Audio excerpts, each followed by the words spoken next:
Good evening and welcome to ITV News. This is Wednesday night's calendar. We're running shorter than usual because of ITV's European Championship coverage.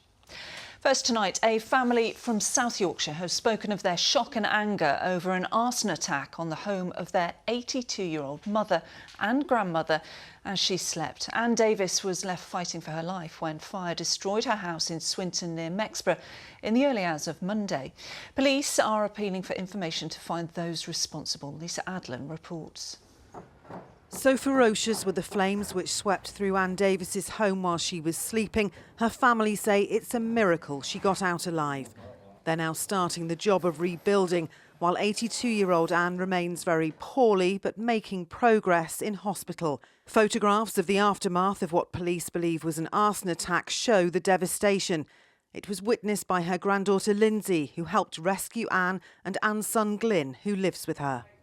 The whole house was just inflamed within minutes, and obviously my uncle was just screaming to get ladder, so obviously I managed to get the ladder against wall because flames were just that bad front room window, and we managed to obviously dangle my nanan and get my nanan out at the house. But I think 30 seconds later they probably would have just been gone. Police are appealing for help to find those responsible for starting the fire, which took hold just before 1 in the morning on Monday.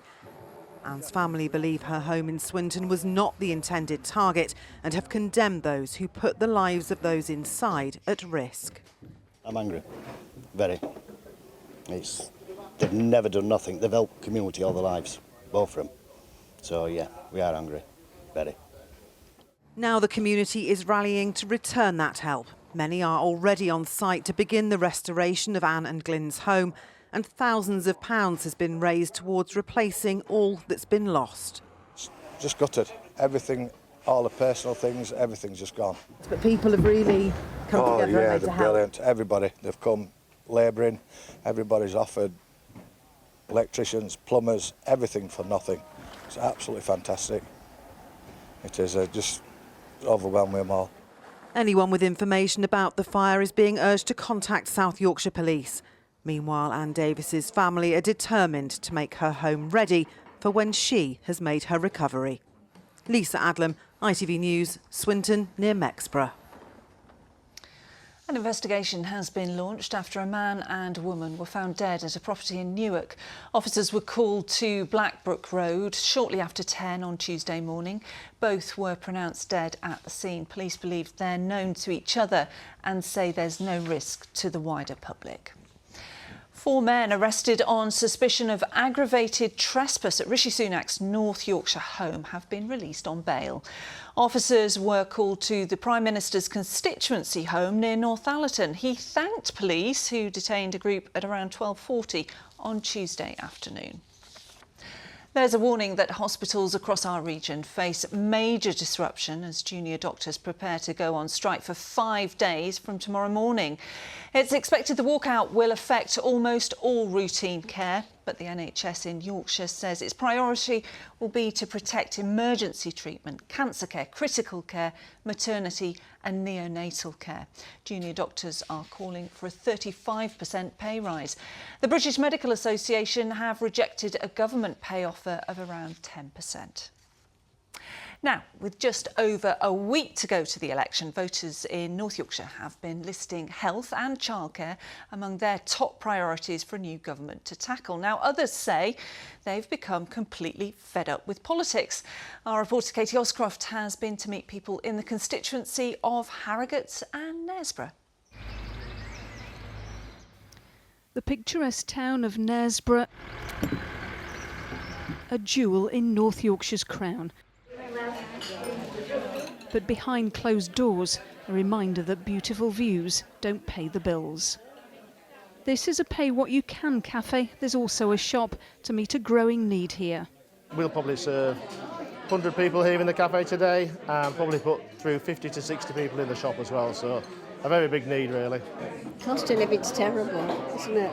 Everything's gone sky high. Are you glad of this place? Yeah, very. My money doesn't go as far as it did at all. Which party do you think would sort that out for you? I can't answer that question. I don't jump at the first one that comes up, so we'll have to see. This town's train station serves those who know which way they're heading and others who believe politics is a stop too far. Up to here. We don't even watch the news now. Fergus's mum is hoping for a change of government. I'm on maternity leave, so it's like quite tight with money, and we had to remortgage in November. So I work for the NHS, so I think if Labour get in, it will be, hopefully there'll be some more money. I know the focus is on waiting lists. It's a short train ride to the other half of this constituency, Harrogate, where affluent neighbourhoods back onto acres of parkland. In this garden centre, though, hints of weeding out old loyalties. We'll try Green, I think, probably. Do you normally vote Green? No, Conservative.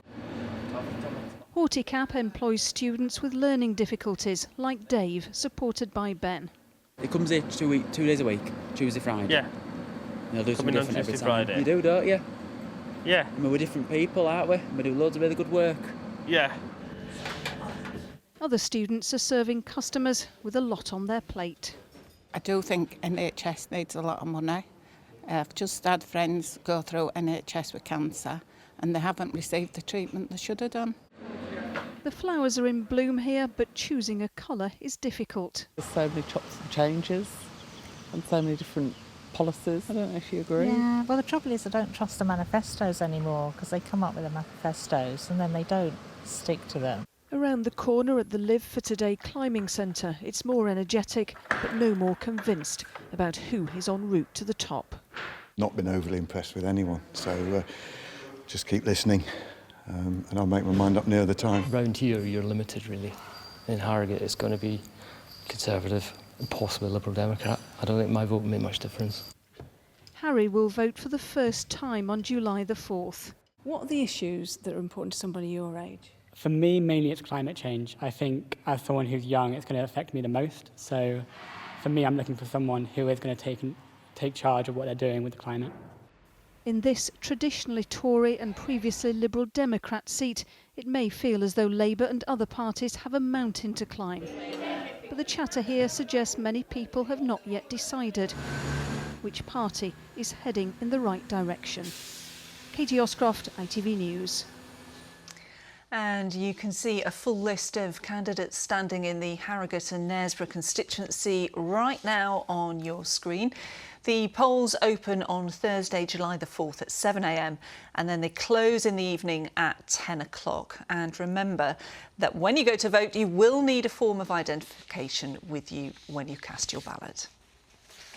OK, Doncaster Rovers new signing Billy Sharp says he has no plans to retire anytime soon. The former Sheffield United marksman rejoined Rovers this week and he spoke to Arif Ahmed at his son's sports day. Arif started by asking him about his return to Rovers after a decade away. No, I'm delighted. It's another challenge for me in my career. It's not nice being out of contract. I'm hungry to kick on this season and help Doncaster achieve promotion. The relationship you've got with Doncaster and their fans, because they helped you through such a tough time in your career, in your life, when you lost your little boy. Everyone knows me. I'm all about the fans. I score the goals for my family and the fans. Doncaster means a lot to me. Helped me through some tough times personally, and I'm looking forward to it. Yeah, can't wait to get going now next week. You've had plenty of success in your career, notably with Sheffield United, your hometown club. But this is no retirement home for you. You're still hungry for success. Yeah, I think if people knew what my wages were, they'd know why I'm doing it. I want to play till I'm 40. I'm hungry to play football. Still happy to play football, and yeah, I want to score goals. Everyone knows I'm on 249 league goals, so I won't tick that one off straight away because I'm sick of hearing about that one. And then, yeah, my dad's already told me 27 goals I need next season for 300 career goals. So it's a tough ask, but if I can stay fit, which I'm confident I can, I'll get off to a good start and chase that goal tally down. Now it's weather time, and I set off from home this morning in York, and it was beautiful. Got to Leeds, really, really cloudy. So I thought you'd got it wrong, Kerry. Yeah, you did, and I think you will be one of quite a few that thought I'd got it wrong this morning, because there was indeed some low cloud. Most people across the region today have had scenes like this. Sunshine, holiday hot, very warm. We got to 25 and 26 Celsius during the middle part of the day. But quite a lot of people earlier on had this, seen lots of low cloud in the Vales and valleys, certainly in our Pennine areas like the Calder Valley here in West Yorkshire. A big thank you to Brian. But this is a gorgeous shot out towards Scarborough, but the fret coming in off the cliff face. But it is changing. That melted away today, but we're looking to the north and to the west. It's going to change as we head into tomorrow, whether you like it or not. Good visibility on the horizon. TUI sponsors ITV Yorkshire Weather. Yes, some very warm, sunny spells for the middle part of the day across most parts of the region, looking very much like summer now and very green, but feeling fresher over the next few days. The wind's gathering strength. Yes, a mixture of some sunshine for sure, but also some showery outbreaks of rain at times. Quite cloudy overnight tonight. There will be cloud filtering in from the southwest and again off the North Sea at times, so it provides a blanket effect as we head into the early hours, and quite oppressive temperatures for towns and cities once more, 17 or 18. But we look to the west for a weather front coming in, so eastern parts will fare better first thing in the morning, and then it weakens the weather front as it pushes its way through, but generates some cloud for a time, and then a mixture of isolated showers tomorrow afternoon, stronger winds for sure, but with some sunshine and definitely feeling fresher. TUI sponsors ITV Yorkshire Weather.